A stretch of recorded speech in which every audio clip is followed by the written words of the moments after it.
Hello guys, आपका मेरे channel पर स्वागत है। आज मैं आपको सुनाऊंगी कार्तिक मास व्रत कथा का महत्व, छठा अध्याय 6। चलिए स्टार्ट करते हैं। बोलिए जय श्री कृष्ण की। कार्तिक मास व्रत कथा।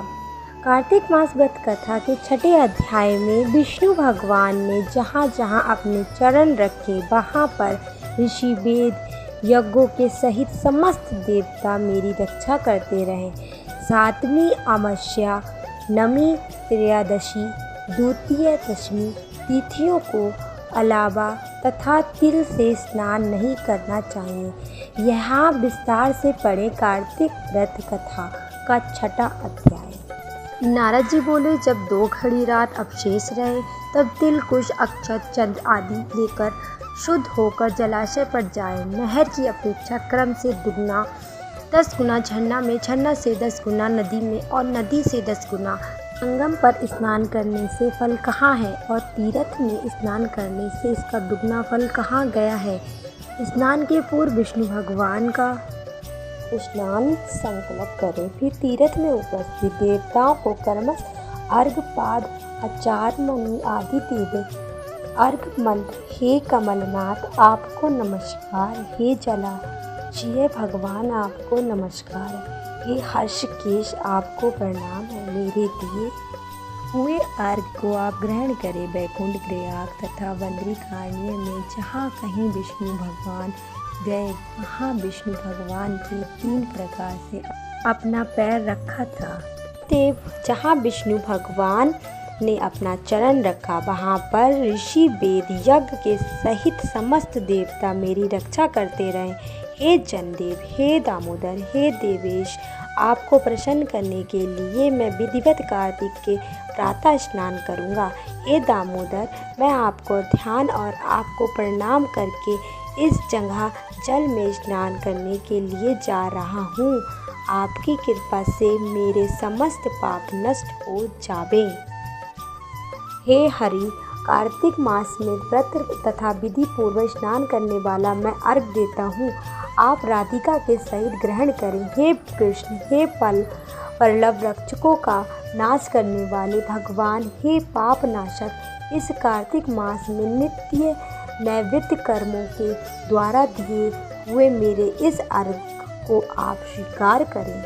कार्तिक स्नान का व्रत करने वाला भागीरथी गंगा, विष्णु, शंकर तथा सूर्य का ध्यान करके जल में प्रवेश करे और नाभि पर्यंत जल में खड़ा होकर विधि पूर्वक स्नान करे। गृहस्थ तेल और आंवले का चूर्ण लगाकर, विधवा स्त्री तथा यति तुलसी के मूल की मृत्तिका लगाकर स्नान करे। सप्तमी, अमावस्या, नवमी, त्रयोदशी, द्वितीया, दशमी तिथियों को आंवला तथा तिल से स्नान न करना चाहिए। प्रथम मल स्नान करके पुनः मंत्र स्नान करें। स्त्री और शूद्र वेदोक्त मंत्रों से स्नान न करें, उन्हें पौराणिक स्नान करना चाहिए। स्नानार्थ मंत्र: जिन मंत्रों भावन भगवान ने देवताओं के कार्य के लिए 3 प्रकार का रूप धारण किया था, वह ही पाप नाशक विष्णु भगवान अपनी कृपा है मुझे पवित्र बनावें। विष्णु की आज्ञा से कार्तिक व्रत करने वालों की समस्त इंद्रादि देवता रक्षा करते हैं, अतः वे सब मुझको पवित्र को बीजों, रहस्यों तथा यज्ञों सहित समस्त वेदों के मंत्र, कश्यपाद ऋषि, इंद्रादि समस्त देवता मुझको पवित्र करें। गंगादि सभी नदियाँ, संपूर्ण तीर्थ, 7 समुद्र और समस्त जलाशय हमको पवित्र करें। अदिति आदि सती नारियाँ, यस्त, सिद्ध, सर्प, सब औषधियाँ, तीनों लोक, पर्वत मुझे पवित्र करें। इन मंत्रों को कहकर स्नान करने के पश्चात प्रति हाथ में पवित्र धारण करके देवता, ऋषि, मनुष्य तथा पिता का विधिवत तर्पण करें। कार्तिक मास में पितृ तर्पण करते समय जितने भी तिल तर्पण में रहते हैं उतने वर्ष पर्यंत व्रती के पितृगण स्वर्ग में निवास करते हैं।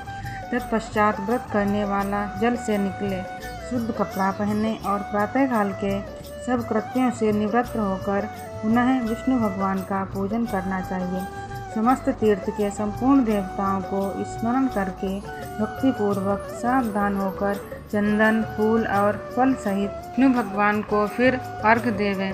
अर्घ मंत्र का अर्थ: नियम से पवित्र कार्तिक मास में मैंने स्नान किया है। हे विष्णु भगवान, राधा के साथ आप मेरे दिए अर्घ्य को ग्रहण करें।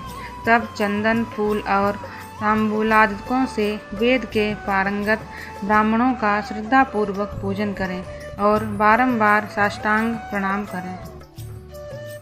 ब्राह्मणों के दाहिने पैर में तीर्थ रहते हैं, मुख में वेद, समस्त अंगों में देवतागण निवास करते हैं। ब्राह्मणों की पूजा करने से उन सभी की पूजा हो जाती है। इस भूतल में विष्णु भगवान गुप्त रूप से ब्राह्मण के स्वरूप में निवास करते हैं। अपने कल्याण की कामना रखने वाले लोग इनका न अपमान करें और न इनके साथ निरीख, फिर एकांत चित्त से विष्णु भगवान की तुलसी का पूजन करके उनकी परिक्रमा कर उन्हें प्रणाम करें। हे देवी, हे तुलसी, देवता ने ही प्राचीन काल से तुम्हारा निर्माण किया और ऋषियों ने तुम्हारा पूजन किया है। विष्णु के प्यारी तुलसी, आपको प्रणाम है। आप मेरे सब पापों का नाश करें। इसके पश्चात स्थिर चित्त से विष्णु भगवान की पुराणों कथा को सुनना चाहिए और भक्तिपूर्वक वेद ब्राह्मणों का पूजन करना चाहिए। इस प्रकार भक्तिपूर्वक जो लोग पूर्वोक्त विधान से कृत्य करता है उसे विष्णुलोक प्राप्त होता है। समस्त रोगों तथा पापों को नष्ट करने वाला, मनुष्य को श्रेष्ठ बुद्धि देने वाला, पुत्र धनादि का साधन, मुक्तिदायक कार्तिक के व्रत के अतिरिक्त कोई उत्तम व्रत इस संसार में नहीं है।